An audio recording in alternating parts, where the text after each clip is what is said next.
Assalamualaikum warahmatullahi wabarakatuh.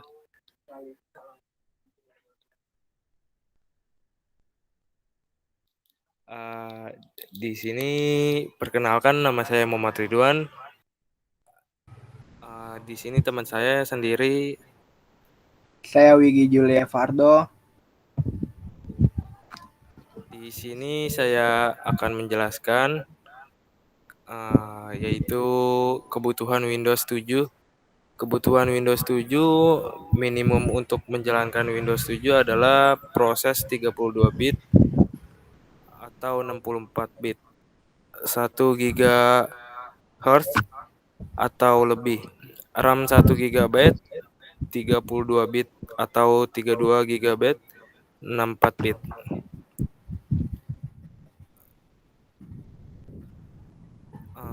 Selanjutnya ke atas dulu, Gi.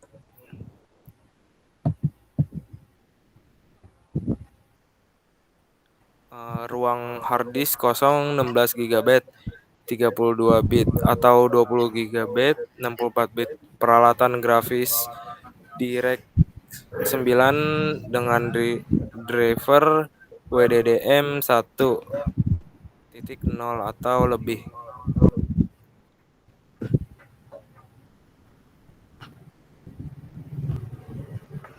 Windows 7 32 atau 64 bit ketika memutuskan untuk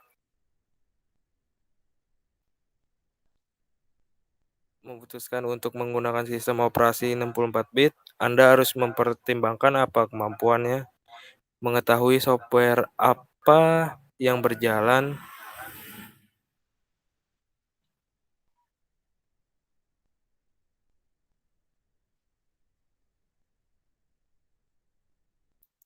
pada 64 bit seharusnya mempengaruhi keputusan Anda.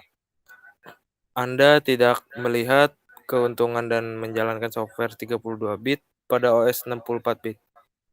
Anda juga tidak akan bisa menjalankan software 16 bit yang seharusnya tidak menjadi masalah kecuali jika Anda tergantung pada software tua, seperti software lama atau paket buatan sendiri yang belum Anda perbarui.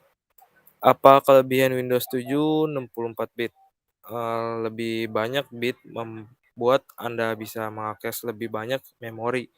Proses di dalam PC Anda berkomunikasi dengan memori sistem RAM dengan penyelamatan numerik. Jadi jumlah maksimum memori prosesor 32 bit yang bisa digunakan adalah 4 GB. Prosesor 64 bit yang lebih baru tidak menyebut sistem operasi 64 bit yang dijalankan.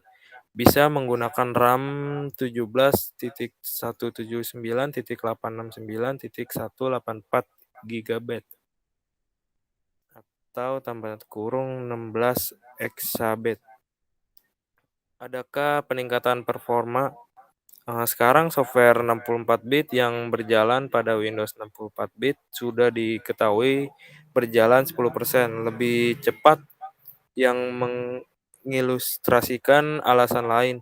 Di samping penyelamatan memori bahwa orang-orang terpikat pada 764 bit, bersiap-siaplah untuk dukungan instruksi yang kurang bersemangat. Setidaknya untuk beberapa tahun kemudian sampai Microsoft merilis OS yang hanya 64 bit.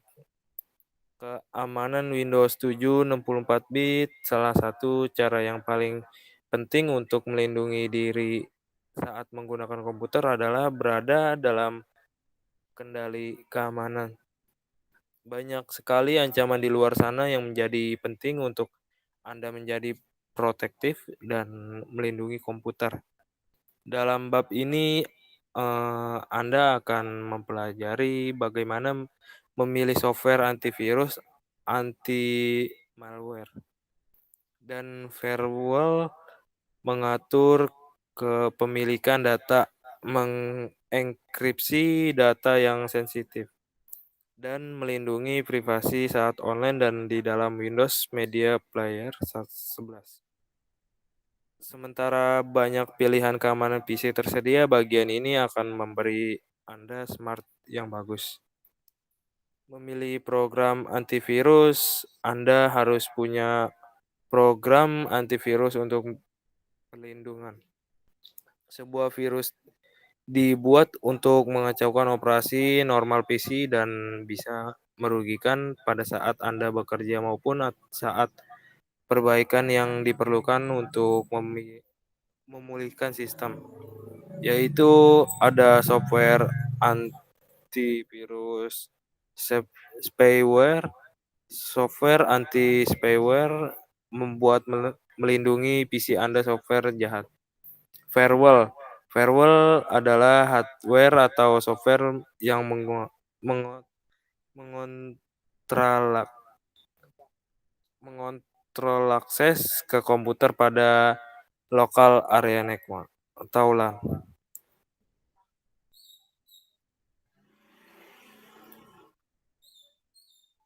Selanjutnya akan dijelaskan oleh Saudara Wigi.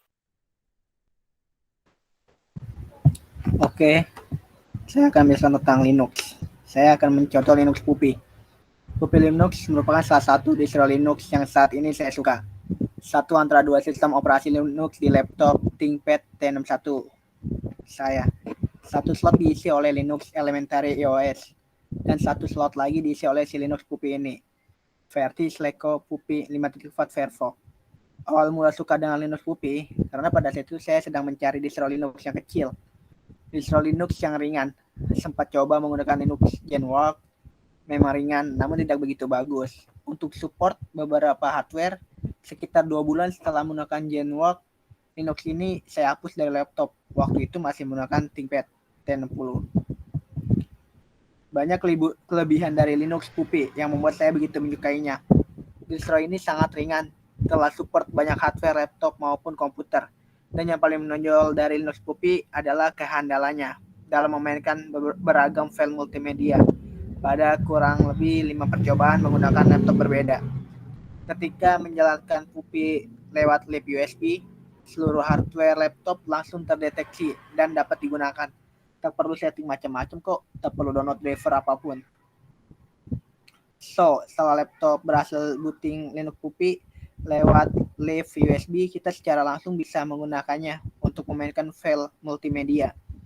Menonton film, mendengar semua kegiatan itu bisa dihandle dengan mantap oleh Linux Puppy. Apabila suka dengan Linux Puppy ini namun tidak ingin didapatkan booting lewat live USB, kalian bisa menginstal Linux Puppy di hard disk. Tidak perlu ruang kosong yang banyak. Linux Puppy yang ada di ThinkPad T61 saya beri ruang 10 GB khusus untuknya. Sementara dengan ruang 2 GB saja. Linux Puppy sudah dapat diinstal pada laptop kalian dan sudah dapat berjalan dengan mantap kok. Oh iya, kelebihan lain dari Linux ini adalah terdapat 2 pilihan untuk instalasi ke dalam hard disk. Pertama instalasi penuh dan yang kedua instalasi frugal. Pemahaman saya tentang kedua instalasi ini, untuk instalasi penuh Linux Puppy akan digunakan sebagaimana layaknya sebuah sistem operasi lain. Sementara instalasi frugal, Linux Puppy seperti menjadi sebuah lab USB yang ditempatkan di sebuah hard disk. Saran saya digunakanlah instalasi agar pekerjaannya yang dibuat di Linux Puppy dapat disimpan secara otomatis pada saat laptop dimatikan. Nah, meskipun Linux Puppy memiliki banyak kelebihan, ada kekurangan kecil yang menurut saya sangat mengganggu, yakni File Explorer di Linux Puppy agak susah dipakai memindahkan file. Setiap kali memindahkan file menggunakan Ctrl+X, bukannya file dicut, tapi malah di-delete. Selain itu, tampilannya dari Linux Puppy sangat sederhana. Mungkin akan menggunakan niat kalian mencobanya. Soal tampilan, hal ini bukan menjadi masalah kok buat saya. Oke, kita lanjut ke iOS ya.